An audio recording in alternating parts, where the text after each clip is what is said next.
Jonalyn Viray, pinakabagong iniidolo ng kabataan.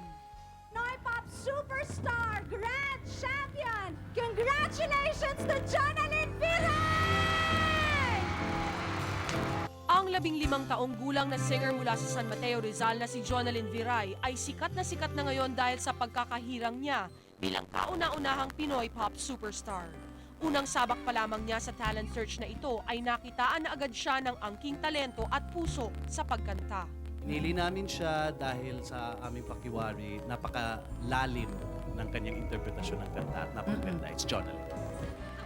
Dahil sa pagkakapanalo sa nasabing contest, naging instant millionaire ang tubong Bicol na si Jonalyn. Isang magandang kapalarang nagmula sa simpleng pangarap na ngayoy nabigyang katuparan na. Ito rin ay isang pagkakataon upang maiahon niya ang kanyang pamilya sa kahirapan. Inisip po kasi nandyan po kayo kahit na may isang part ng buhay na rin na nakulang. Nandyan po kayo, hindi po kayo nag-give up sa akin. Sa una pa lamang, marami na ang nagkagiliw sa soulful voice at maamong mukha ni Jonalyn. Kaya naman isa siya sa naging paborito ng manonood. At pati na rin ang mga nakasama niyang sina Michael at Brennan ay napahanga niya. Siya po yung tahimik sa amin. Siya po yung medyo seryoso.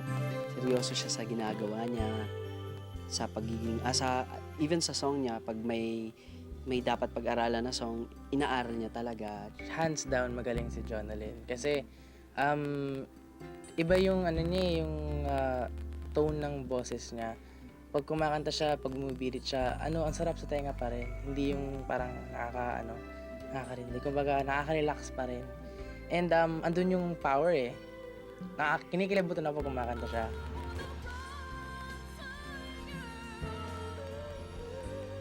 Binibigyan niya yung 100% kahit practice lang. And she always, parang polishes yung craft niya. Pinoprosigan niyang, ma-perfect yung pagkanta niya. And makikita niyo naman yun sa pag-perform niya eh. Dahil sa matinding pagpupursige at determinasyong ito, isang bagong female singing star ang ngayoy iniidolo ng kabataan. Si Jonalyn, sa kanyang bagong buhay, paano niya haharapin ang mga pagsubok na hatid ng tagumpay na ngayoy abot kamay na niya? Jonalyn Viray, live dito sa S-Files.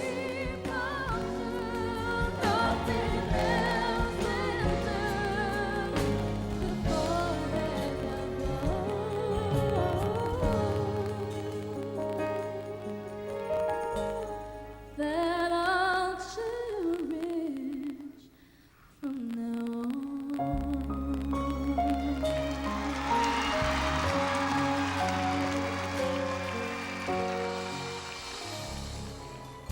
Mga kaibigan, ang first ever Pinoy Pop Superstar, Miss Jonalyn Viray. Yes, good afternoon po. Jonalyn, it's for you. Thank you. Thank you po. Dami mong fans. Lahat ng yan para sa'yo. Congratulations, Jonalyn.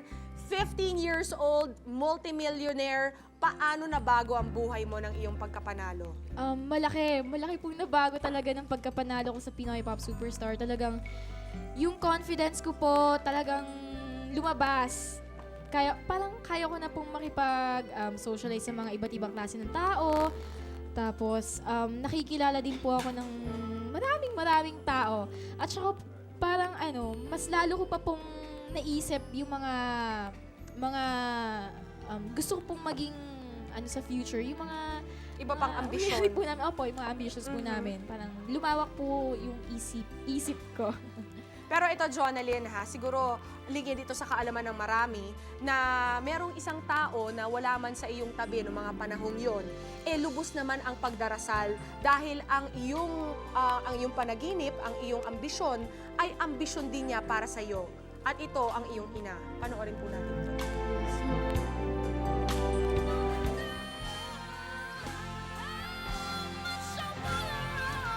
Jonalyn Viray, lubos ang pangungulila sa ina. Produkto ng isang broken family ang Pinoy Pop Superstar na si Jonalyn. Sa edad na 10, ang inang tinuturing niyang matalik din niyang kaibigan ay iniwan silang magkakapatid at ngayoy 5 taon na niyang hindi nakakapiling. Sa gitna ng tagumpay na tinatamasa ngayon ni Jonalyn, aminado siyang dahil sa pagkawalay sa ina, nararamdaman niyang tila may kulang na ang kanyang pagkatao. Nag-ugat ang lahat di umano sa hindi pagkakaunawaan ng kanyang mga magulang. Nagkaroon lang kami ng miscommunication ng daddy niya, hindi namin naayos agad, hanggang sa lumala. Ang hindi talaga maalis sa isip ko, nang iniwan ko sila, andun siya sa kwarto. Umiiyak siya doon.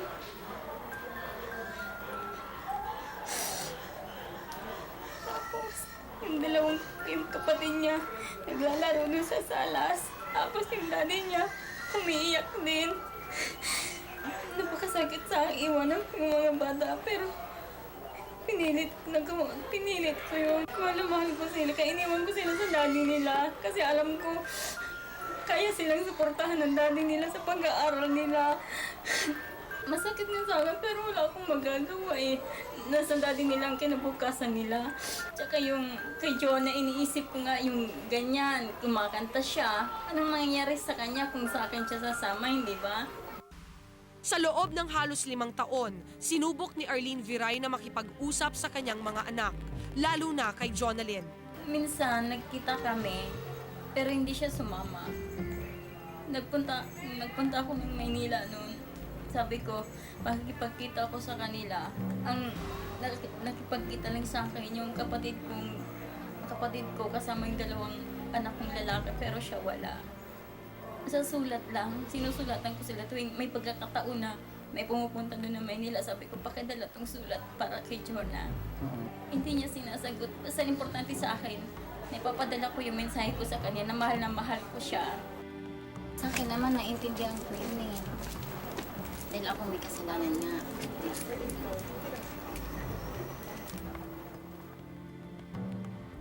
Isang sulat na galing kay Jonalyn ang hanggang ngayon pagkatago-tago pa raw ni Arlene at binabasa sa tuwing nangungulila siya sa piling ng kanyang anak. Nung grade 5 yata siya noon, yun ang unang huling sulat niya. Sabi niya, Mama, miss na kita. I love you, Jonah. Labis ang pangulila ni Arlene sa kanyang anak. Kaya't nang sumali si Jonalyn sa Pinoy Pop Superstar, nakaramdam siya ng tuwa dahil kahit papano, nagkaroon ng paraan upang masilayan at masubaybayan niya ang kanyang anak. Proud ako sa anak ko dahil alam ko naman darating ang araw na magiging ganyan siya. Naiyak ka ba nung nakita mo ang Jonalyn, na yung sinabing Yan, Jonalyn? oo. Anong reaction mo? Naglulundag ka? Sabi ko, gaganon ako. Kaya nanalo si Jonah pala, nanalo. Tapos nakasabay lumuluha na pala ako nun. Gustong-gusto mang lumuwas ni Arlene dito sa Maynila. Hindi niya ito magawa dahil wala siyang sapat na pera. Pero dahil sa S-Files, isang oportunidad ang dumating sa mag-ina. Ito na siguro binigay ng Diyos, di ba? Dahil kung hindi ito, hindi naman kayo dadalhin dito eh. Matagal ko ng pangarap yun.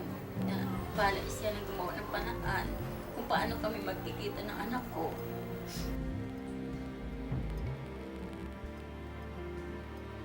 Ano nga ba ang mangyayari sa kanilang pagtatagpo? Kung ikaw si Jonalyn, ano kaya ang mararamdaman mo sa muli niyong pagkikita ng taong hinahanap-hanap mo? At sa isang ina, paano niya haharapin ang anak na pinili niyang iwanan noon? Ang una-una kong gagawin, yayakapin ko siya. Hihingi ako sa kanya ng tawad. Ang kanilang pagtatagpo, live dito sa S-Files. After 5 years and 5 days, bilang na bilang po ni Jonalyn yan, handa ka na bang makita ulit ang iyong ina? Jonalyn, bago mo yan sagutin, magbabalik po ang S-Files, yun lang po.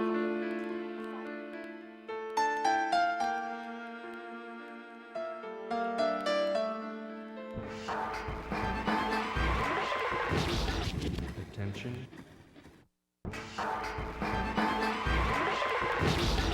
Attention. Jonalyn, kasama na natin ngayong hapon ang taong nananabik na mayakap kang muli, ang iyong ina. Tawagin na po natin si Miss Arlene Viray. Hi, Miss Arlene. Good afternoon.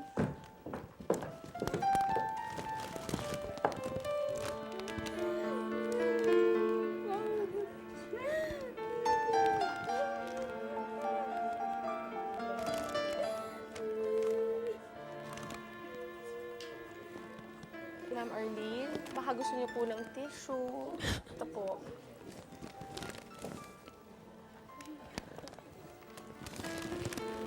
Ma'am Arlene, ano po ang feeling na finally nayakap niyo ng muli si Jonalyn? Masaya po ako.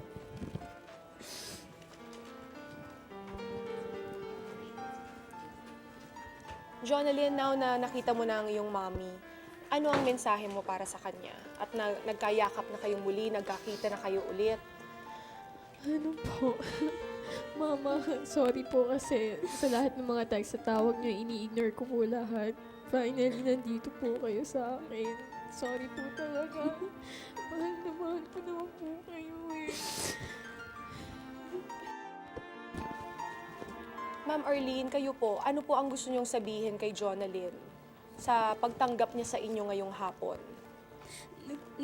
Nagpapasalamat ako sa iyo, anak, at naiintindihan mo ko. Hindi ako makapagsalita.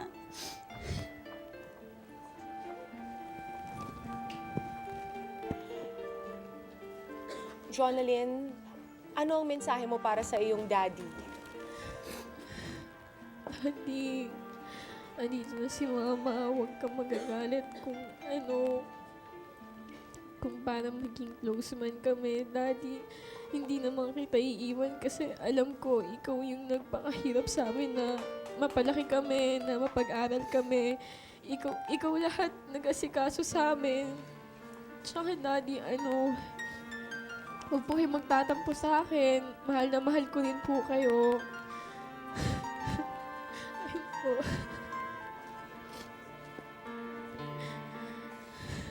John, to your mom, ano ang gusto mong sabihin sa kanya? Ano po? Mama.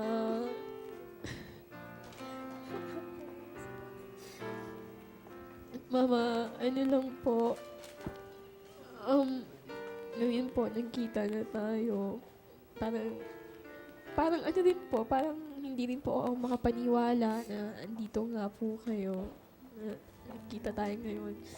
Ano lang po, sana mas maging okay pa po yung relationship nating pamilya.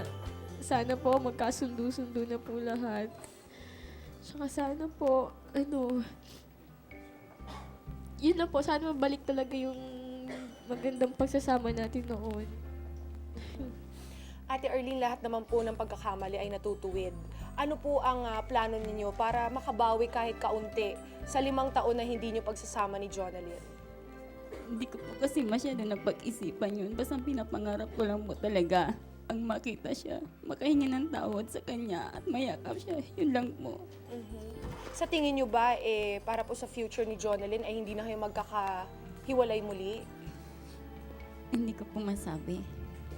Pero ano pong klaseng suporta ang plano nyong ibigay sa kanya now na nagkita kayo ulit? Palagi ko po siyang ipapanalangin kay Lord na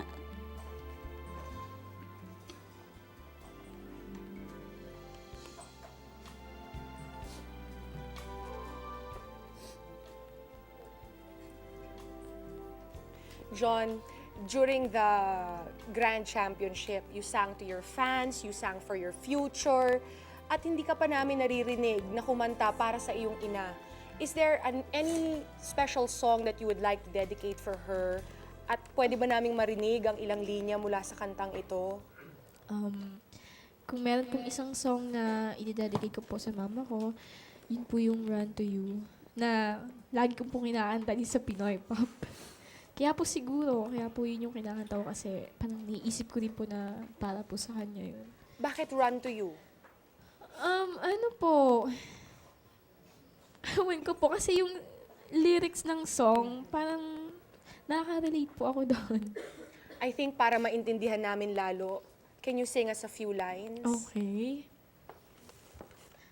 Pwedeng medyo kalahati po. Oh, kahit 4 lines lang. Okay. I wanna run to you. Ooh, I wanna run to you. Ooh, won't you hold me in your and keep me safe from harm. I wanna run to you. Ooh, but if I come to you, tell me, will you stay or will you run away?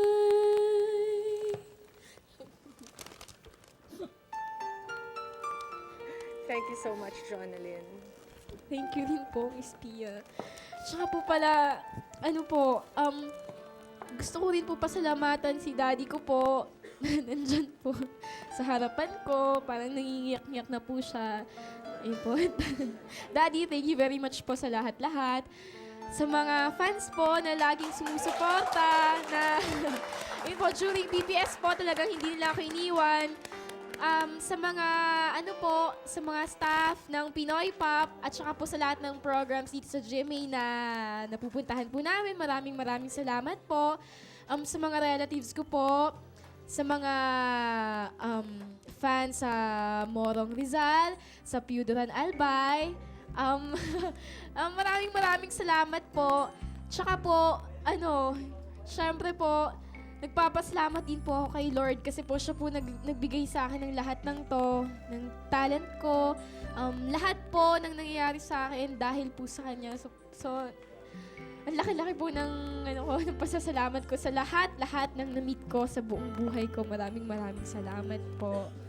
Thank you so much, Jonalyn. Actually, for the record, wala pong tuyong mata sa studio ngayon dahil sa storya ninyong dalawa. Maraming salamat, Miss Arlene. At salamat po at pinili ninyo ang S-Files na mapagkatiwalaan. At salamat po sa pagpa-unlock ninyo na nagkita kayo muli. It's our pleasure po na i-reunite kayong dalawa after 5 long years. Thank you so much, Miss Arlene. Thank you very much din po. Miss Arlene, maraming salamat po. Thank you din po. Sana ay lalo pang bumuti ang inyong relasyon ni Jonalyn. Thank you so much. Thank you, Jonalyn. Congratulations. Thank you very much din po. At saka po sa lahat ng bumubuo ng S-Files. Mga kaibigan, our first ever Pinoy Pop superstar, Miss Jonalyn Ferrer.